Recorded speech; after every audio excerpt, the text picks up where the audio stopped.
है, हमें बांसुरी याद आ रही है। कानों में मीठी मीठी धुन सुना रही है, कानों में मीठी मीठी धुन सुना रही है। मर जाएंगे हम प्यारी मोहन, मर जाएंगे हम प्यारे मोहन, आकर की कसम कहती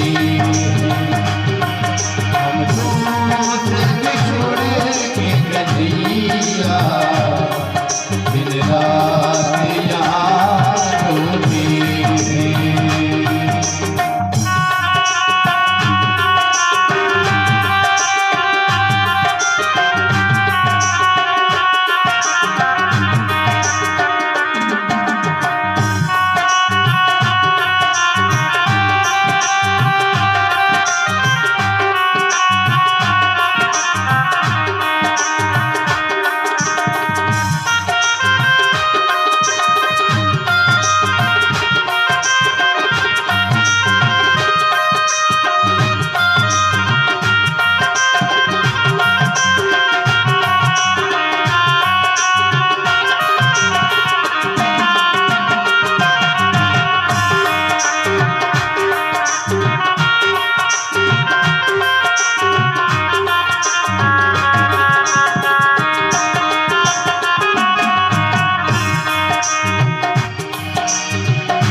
मधुबन को रोती गाई जा रही है, मधुबन को रोती गाई जा रही है।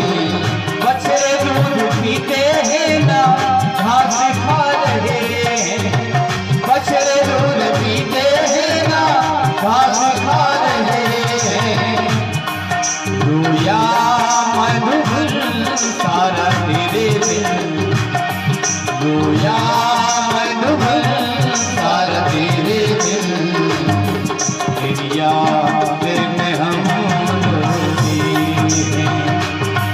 हम तुमसे बिछुड़ के कजिया, दिन रात यहाँ रोते हैं, दिन रात यहाँ रोते हैं, दिन रात यहाँ रोते हैं।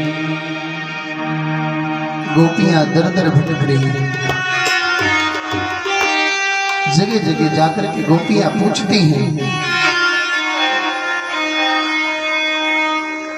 आज भटकते भटकते गोपियां यमुना के तट पर आई।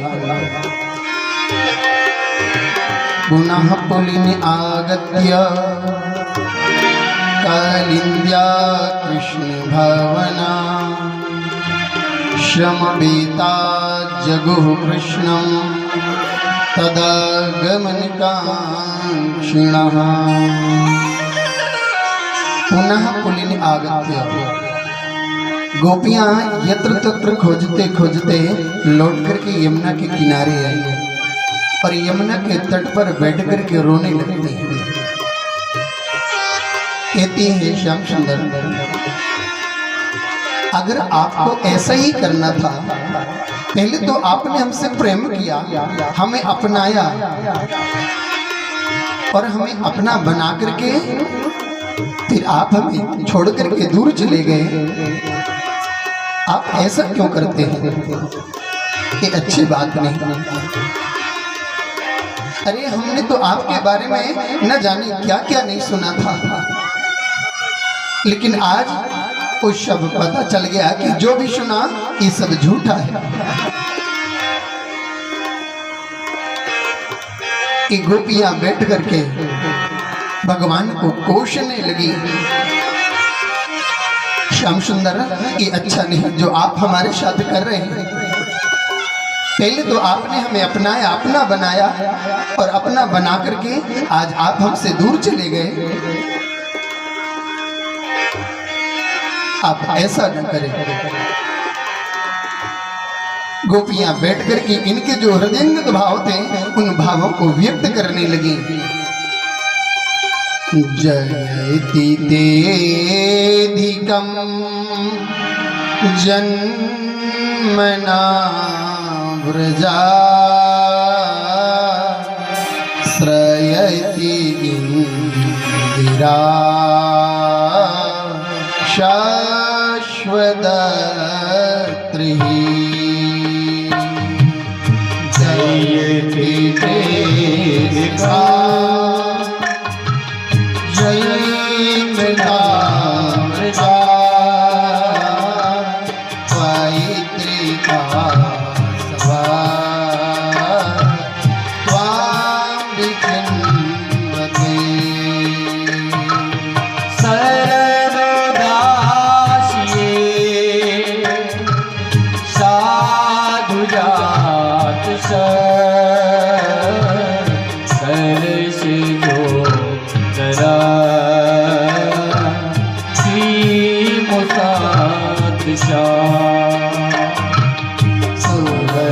सुरतनाथ से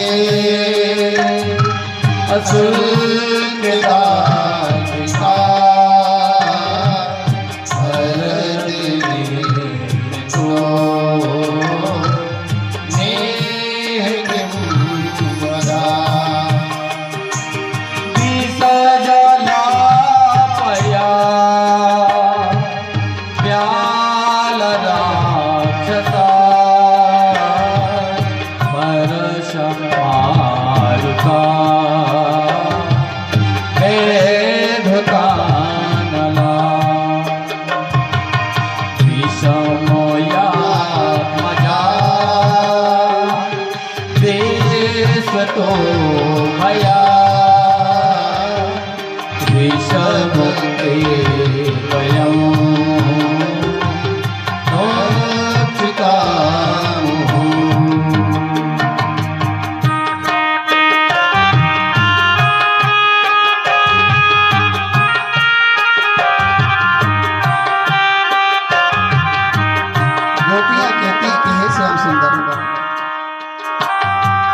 जयति तेधिकं जन्मना व्रजा श्रयति इंदिरा शाश्वतत्रिः।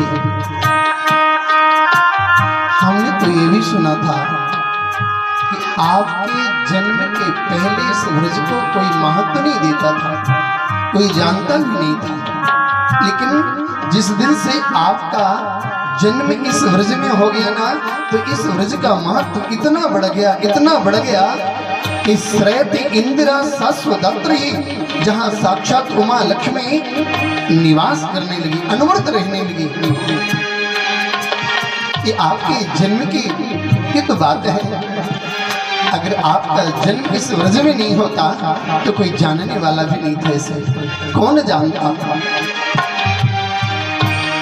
लेकिन फिर भी आप हमारे साथ ऐसा व्यवहार कर रहे हैं। और हमने इतना ही नहीं सुना प्यारे, हमने तो आपके बारे में बहुत कुछ सुना। न खलु गोपिका नंदनो अखिल दीना मंतरात्मति विसखन हो विखन शार्थ को विसरो कहे सख उदयवा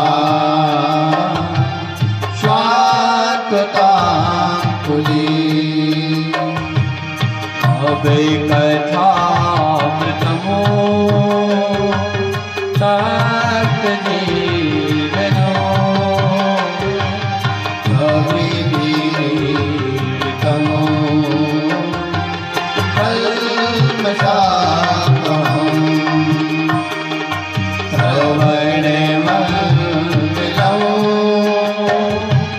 श्रीमुदान्तकम् भुवि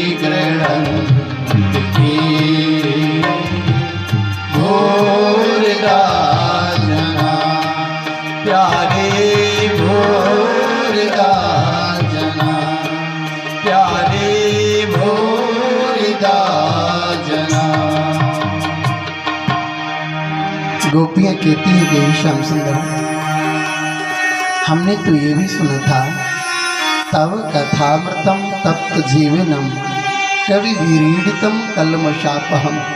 आपकी जो ये कथा है ना, जिस जीव ने एक बार आपकी कथा को सुन लिया, उसके जीवन के सारे कलमश, सारे पाप नष्ट हो जाते हैं, सारे ताप भी नष्ट हो जाते हैं प्यारे। लेकिन आज आप जो ये हमारे साथ कर रहे हैं ना, ये सब देख करके तो लग रहा है कि सब झूठा है, सब मिथ्या। जिसने भी कहा ये सब झूठा है, एक भी सत्य प्रतीत नहीं होता।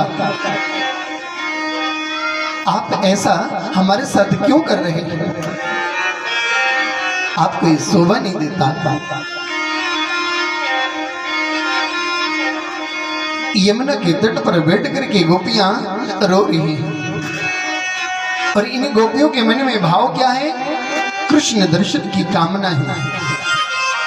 रुरुदुः सुस्वरम राजन कृष्ण दर्शन लालसा। एक ही लालसा, एक ही कामना इन गोपियों के कि हे श्याम सुंदर, आप एक बार आकर के हमें दर्शन दे दो, फिर कभी मत देना, लेकिन एक बार तो आकर के दे दो। और हम आपसे कुछ भी नहीं चाहते, सिर्फ कामना है दर्शन की। आज जब इन गोपियों ने इस प्रकार से गोविंद को पुकारा है, गोपियों के इन भावों को सुन करके श्याम सुंदर आकर के सीधे गोपियों के सम्मुख प्रकट हो गए। और जैसे ही गोपियों के सम्मुख प्रकट हो गए, हाथ जोड़ करके खड़े हुए कहने लगे कि गोपियों, आज मैंने तुम्हारे प्रेम को देख लिया। अद्भुत प्रेम है तुम गोपियों का, निश्चल प्रेम है, किसी भी प्रकार का कोई स्वार्थ नहीं, निस्वार्थ प्रेम है। अब मैं तुम गोपियों के साथ रास करूंगा। रास करने को तैयार हुए, और जैसे ही रास करने को तैयार हुए, दो दो गोपियों के बीच में एक एक माधव खड़े हो गए। दुई दुई गोपी बिच बिच माधव। दो दो गोपियों के गले में गलवैया डाल करके गोविंद खड़े हो गए। एक गोविंद है और असंख्य गोपियां हैं, लेकिन किसी भी गोपी को यह पता नहीं चल पा रहा कि गोविंद हमारे पास नहीं है। सबको ऐसे लग रहा है कि जैसे हम सबके मध्य हों, हम सबके बीच हों।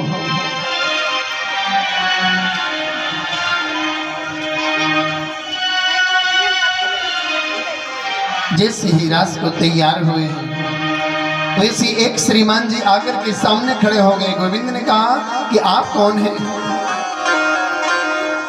वो कहने लगा, सरकार मेरा नाम कामदेव है।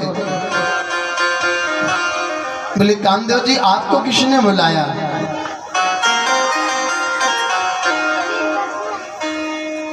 तो कामदेव कहने लगा, मुझे बुलाने की जरूरत नहीं पड़ती। जिस जगह स्त्री और पुरुष का मिलन होता वहां मैं बिन बुलाए ही पहुंच जाता हूं।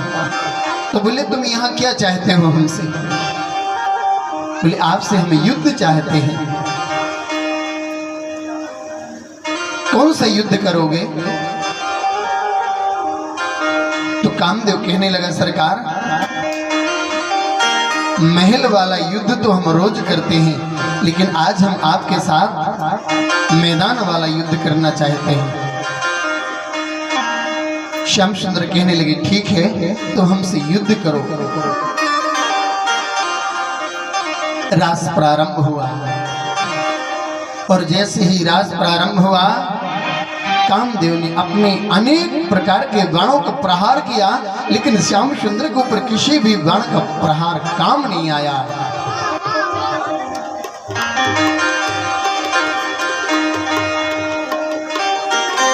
जैसे ही रास प्रारंभ हुआ, भगवान शंकर को पता चला कि हमारे प्रभु ब्रज में आकर के रास कर रहे हैं, उनसे रहा नहीं गया। जैसे ही रास देखने के लिए चले,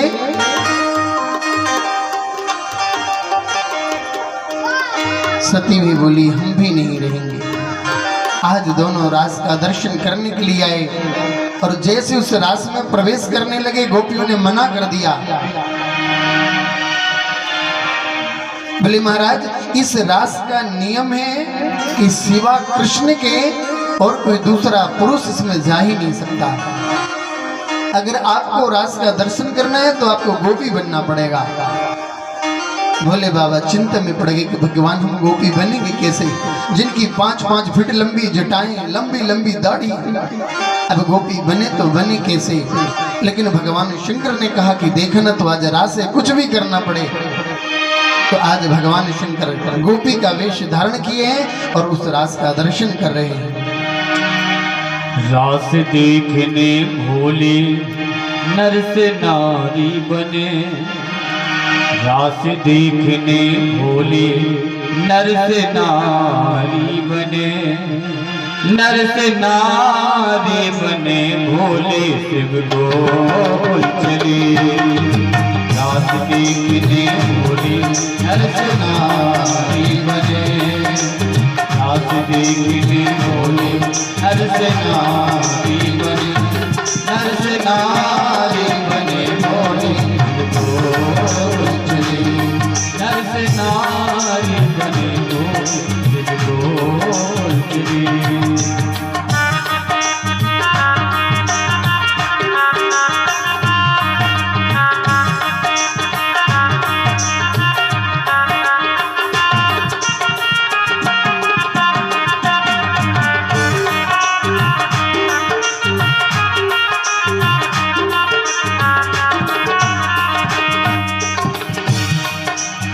पार्वती से बोले भोले संग चलूं मैं तेरे, पार्वती से बोले भोले संग चलूं मैं तेरे। राधा के संग श्याम नाचे संग नाचूं मैं तेरे, राधा के संग श्याम नाचे संग नाचूं मैं तेरे। रास रचाया ब्रज में सारी गोपियां नचे, रास रचाया ब्रज में सारी गोपियां नचे, नर से नारी बने भोले गोकुल चले, नर से नारी बने भोले गोकुल चले।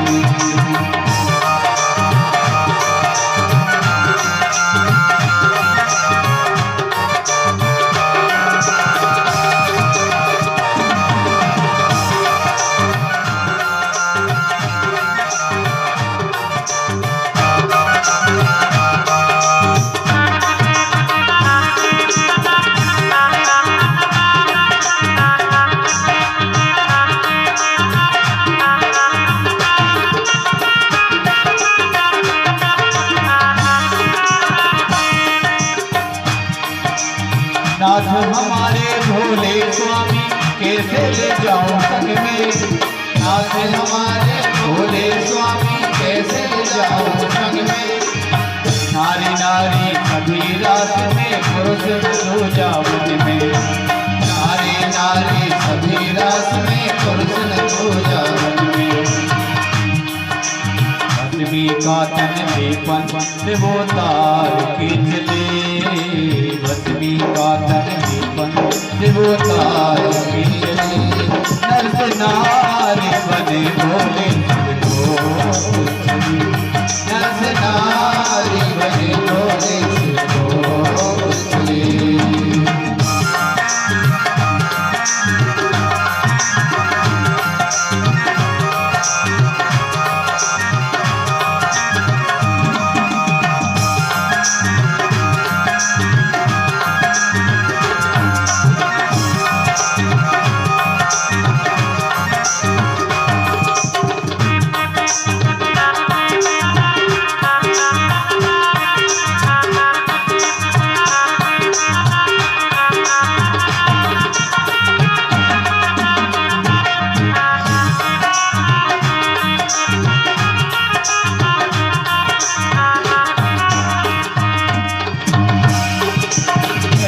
भेष बनाया भोले बन गए नर से नारी, ऐसा भेष बनाया भोले बन गए नर से नारी। लगा के बिंदिया पहन के सारी चाल चले मतवारी लगा के बिंदिया पहन के सारी चाल चले मतवारी लगा के बिंदिया पहन के सारी चाल चले मतवारी लगा रूप निरख भोले का नभ में देवता हटे रूप निरख भोले का नभ में देवता हटे नर से नारे बने भोले शिव नर से नारे बने भोले शिव साथ देखने भोले नर से नारे बने साथ देखने भोले नर से नारी बने नर से नारी बने भोले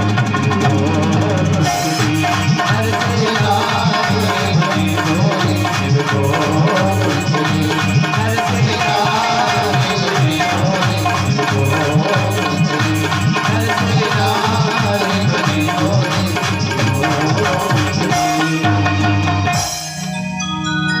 गोपेश्वर महादेव की जय। उसी दिन से भगवान शंकर का नाम गोपेश्वर महादेव है।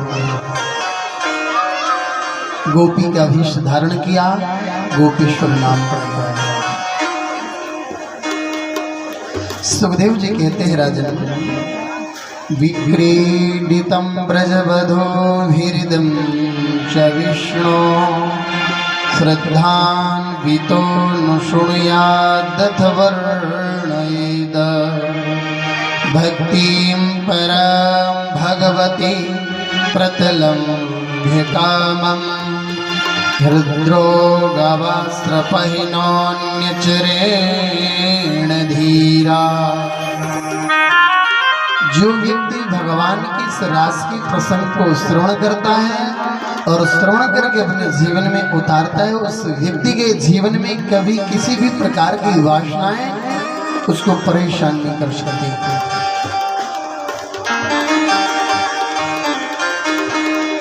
इधर एक बार नारद जी बैठे बैठे विचार करने लगे। नारद जी के मन में आया कि भगवान तो अपनी लीलाओं में लगे हुए हैं, इसलिए नारद जी से रहा नहीं गया। नारद जी दौड़े दौड़े महाराज कंस के यहाँ गए और कंस के पास जाकर के कहने लगे, राजन कि आपको याद भूल गई? बोले क्या?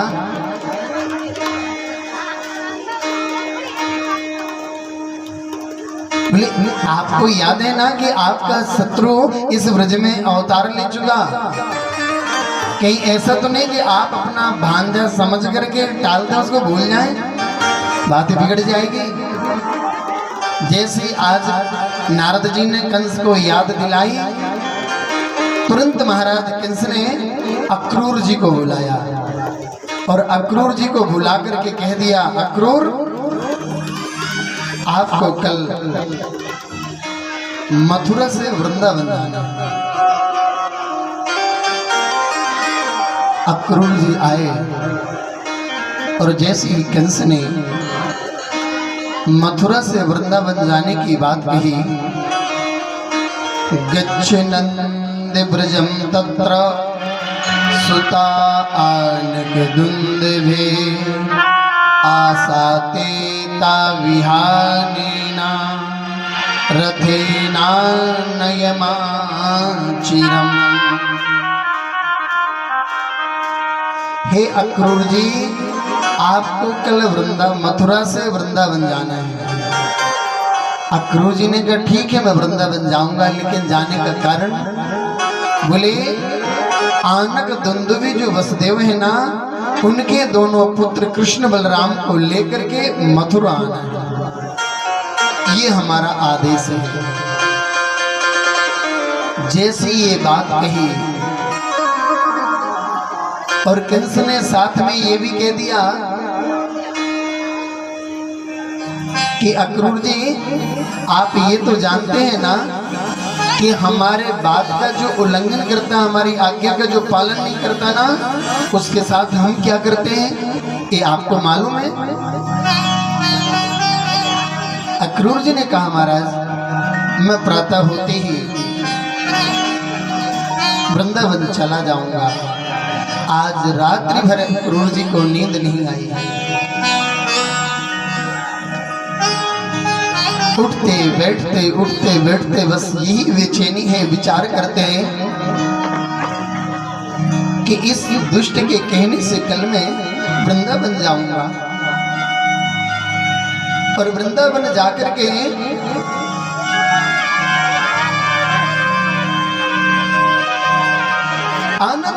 आनंद दुंदुभी वसुदेव के दोनों पुत्रों को लेकर के आऊंगा। और पता नहीं कि जब मैं उन दोनों बालकों को लेकर के मथुरा आऊंगा, ये दुष्ट उनके साथ क्या हाल करेगा, ये कौन जानता है। अगर मैं नहीं जाता हूं तो ये दुष्ट है, मेरा क्या हाल करेगा ये भी पता नहीं।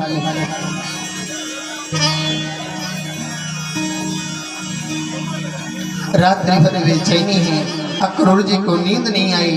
जैसे ही प्रातः काल हुआ, अक्रूर जी ने स्नान किया और स्नान करने के बाद अक्रूर जी ने अपने रथ को सजाया। जैसे ही रथ सज करके तैयार हुआ है, अक्रूर जी महाराज रथ को लेकर के चल देते हैं। सुबह के चली हुई अक्रूर जी को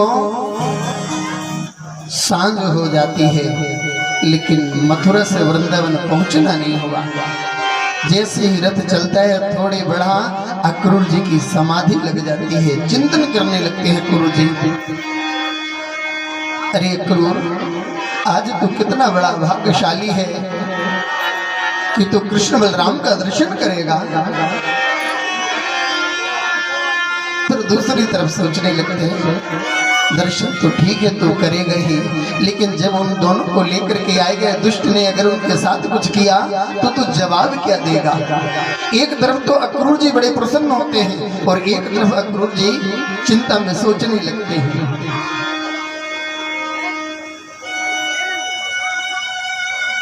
ऐसे करते करते अक्रूर जी को जब सुबह से सांझ हो गई, सांझ का समय अक्रूर जी वृंदावन की सीमा में प्रारंभ किए, रथ से नीचे उतरे हैं। और जैसे ही रथ से नीचे उतरे, आगे आगे अक्रूर जी, पीछे पीछे रथ चल रहा है। संध्या का समय, उधर जंगल से कृष्ण बलराम दोनों भैया गौ चारण करके लौट रहे थे, गायों को चरा करके।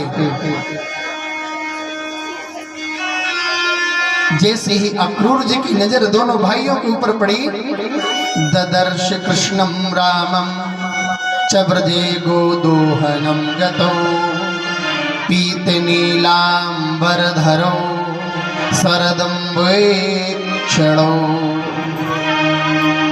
अक्रूर जी कृष्ण बलराम दोनों भाइयों को देख करके कह रहे हैं, मानो आज ऐसे लग रहा है जैसे शरद पूर्णिमा की चंद्रमा में एक साथ दोनों सूर्य प्रकट हो गए हैं। सूर्य और चंद्र दोनों चले आ रहे हैं। उधर से जब कृष्ण बलराम ने देखा अक्रूर जी को, दौड़ पड़े। इधर से अक्रूर जी दौड़ पड़े हैं। मिलना हुआ। जैसे ही मिलना हुआ, कृष्ण अक्रूर जी के सीने से लग गए। अक्रूर जी, आज कैसे आना हुआ? आज आपको हमारी याद कैसे आ गई?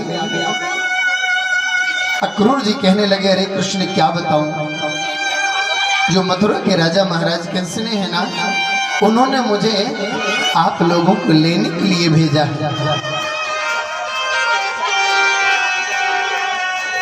इसलिए मैं आप लोगों को लेने के लिए आया हूं।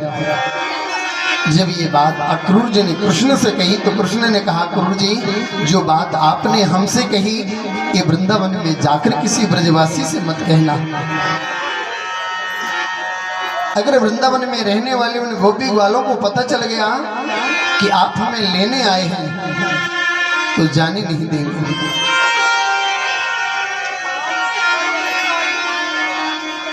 अक्रूर जी को लेकर के कृष्ण बलराम दोनों भैया महल में पहुंचे। रात्रि का समय है। कृष्ण बलराम, नंद बाबा, अक्रूर जी सबने भोजन किया। जैसे इन सब का भोजन हुआ, भोजन करने के बाद नंद बाबा और अक्रूर जी